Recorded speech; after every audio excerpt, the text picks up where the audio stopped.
It seems like motivation is that one thing that is stopping you from reaching your goals. I will hit the gym when I feel more up to it. I will apply for that job when it feels like the right time. I will start doing everything I want when I'm in the mood. Does that sound familiar? I have definitely felt that way at some point. I mean, who hasn't? Believe it or not, even the most successful people have struggled with this. Take Roman Emperor Marcus Aurelius, for example. Despite being one of the most famous and successful leaders in history, he admitted, when you have trouble getting out of bed in the morning, remind yourself that your duty is to be a human being. But let's be real, motivation doesn't just appear out of nowhere. So why is it that some people achieve their goals while others don't? In today's video, I'm going to show you how to tap into real motivation, no matter where you are or what you're feeling.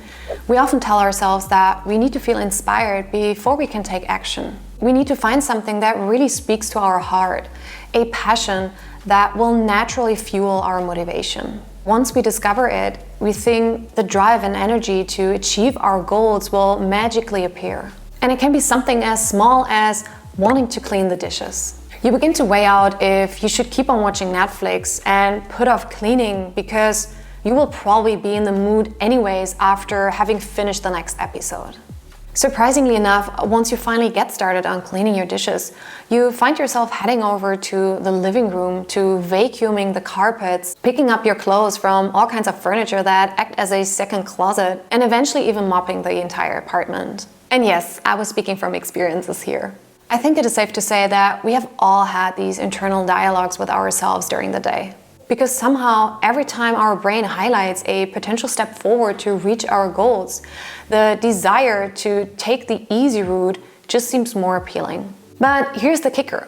With the example I just mentioned, we can clearly observe something super important. Action comes first and motivation follows, not the other way around. This is the motivation trap we fall into, sitting around and waiting for motivation to take action, when in reality, action is what brings us motivation. But how can we get out of this trap? From a young age, I had this big dream of living in California. So when I started studying business, I decided that I wanted to do a semester abroad in the US. The thought of studying in English made me extremely anxious, especially because in school my grades in English were the worst. And not only that, I kept wondering, what if I didn't get accepted? What if I couldn't afford it? What if I didn't make any friends or fail my classes? For almost a year, I let my fears stop me from applying. I felt stuck and scared to spend my money and time on something that might not work out. Then one day, a colleague from the fashion store I worked at asked me, "Well, Taje, you will never know if you don't do it, right?" And I realized that it was fear that was paralyzing me and holding me back from getting motivated to pursue my goal. I decided to face my fears and finally applied. It taught me that you don't need the perfect conditions, special talent, or passion to find motivation. These are all excuses that come from your deep-rooted fear of missing the right moment, of not being good enough, or of failure, rejection, or not doing it perfect. Sometimes you have to push through your fears to find out what's possible.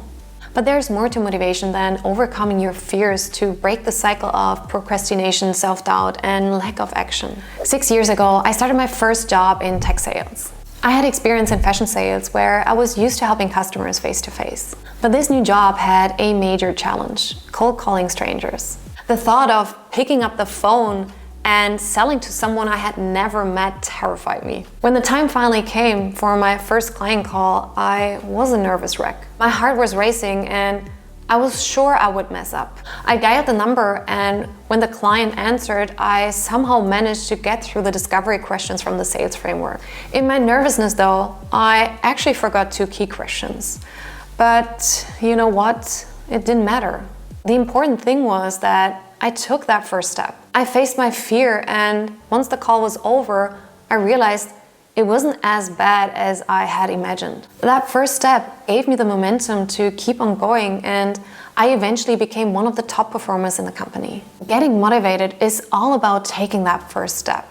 But how do we actually take the first step, and where do we get started? For that, we need to dig a little bit into neuroscience. And no worries, I'm not gonna dig too deep and it's not going to be boring, I promise. So we all know how complex the brain is. However, in this regard, it is actually quite simple. Our brain is wired to prioritize immediate pleasure and avoid discomfort. This drive for instant gratification often leads us to choose activities like watching Netflix over more strenuous but rewarding hobbies like working out or painting.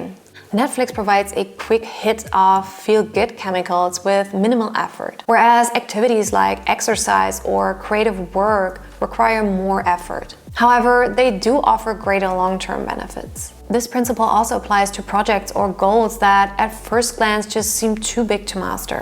The brain will find all kinds of ways to distract or trap you. Now that we know this, we can use it to our advantage. Let's start with the size of the task and taking the first step. For example, if your goal is to run a marathon, it probably seems way too overwhelming to think about running 26 miles. It might be hard for you to even envision yourself doing it one day. But what if you move away your focus temporarily from your big goal and break the project or goal into small, simple steps first? It won't seem that daunting anymore. And it will make taking that first step way easier as well. For example, you would start by trying to run 10 minutes 3 times a week.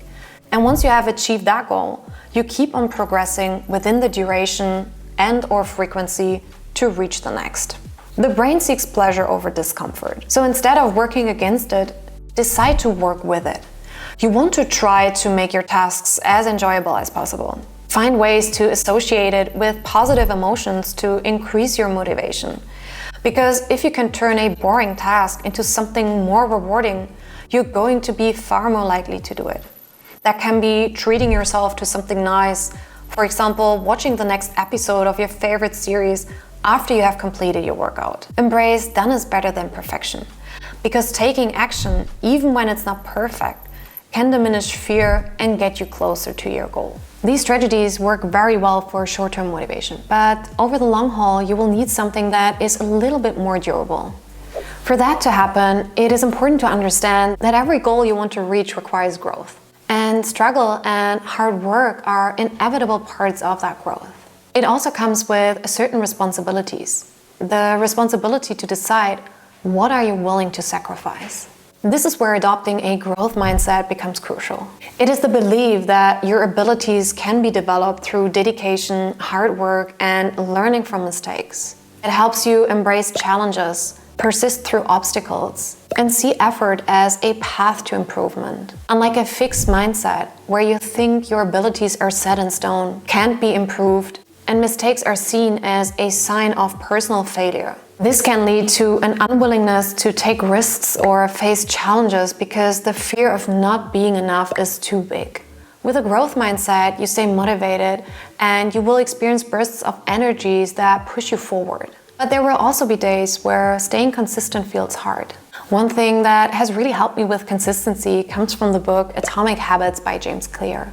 As long as it stays a single slip-up, it doesn't turn into a pattern. And therefore, it might not be as bad as we think it is. We are humans and life happens. For example, I aim to work out 5 times a week, which comes down to 240 workouts per year. Once in a while, I had to go on business trips for more than 4 days, which led to me missing some workouts. Sometimes the hotel had a gym, or I was able to catch up the week after, but other days not. If a business trip throws off my workout routine, I don't let it derail me. My personal goal is to build a strong and healthy body that will allow me to keep hiking in beautiful nature as I get older. So in the grand scheme, those missed days don't compromise my overall consistency to reach my goal. Successful people who reach their goals are characterized by the fact that they don't beat themselves up for a missed workout or for that one bad sales pitch. They evaluate what they have learned, adapt it if necessary, and start the next day with a clean slate. This is why having a crystal clear goal and breaking it down into actionable steps is so important. Identifying these will give you a sense of purpose when executing these tasks consistently and enable you to always see the bigger picture, even when it gets tough. If reaching your goals were easy and struggle-free, there wouldn't be a billion-dollar industry built around self-development. As we know, our brains seek instant gratification. That alone can make it easy to lose sight why we set our goals in the first place. It's important to reflect on what you're willing to trade off and what sacrifices you're ready to make. Once you're clear on this, the hard work and effort will be worth it in the long run. If you found this video helpful, it would mean the world to me if you would give this video a thumbs up, hit the notification bell as well as the subscribe button, and join the community as it grows. So see you next time. Bye!